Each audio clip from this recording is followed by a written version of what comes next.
মাঝে মাঝে আমরা এমন অবস্থায় পড়ে যাই যে আমাদের মনের কথাগুলো কাউকে বলা যায় না,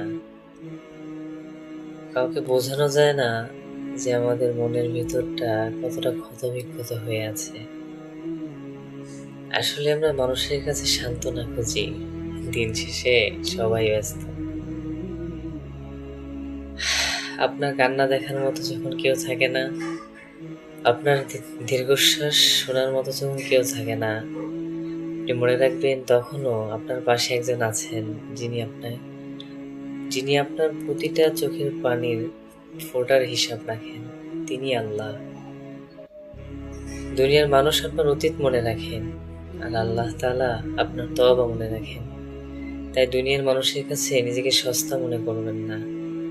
আপনার এই ভাঙা মনটা নিয়ে আপনি তার কাছে ছুটে যান, যিনি আপনাকে সৃষ্টি করেছেন। বিশ্বাস করেন, দুনিয়া বা দুনিয়ার মানুষ আপনাকে ফিরিয়ে দিলেও আপনার রব আপনাকে বুকে টেনে নেবেন। একটা কথা মনে রাখবেন, আপনার সবটুকু শান্তি আপনার রবের সেজদাতেই লুকিয়ে আছে।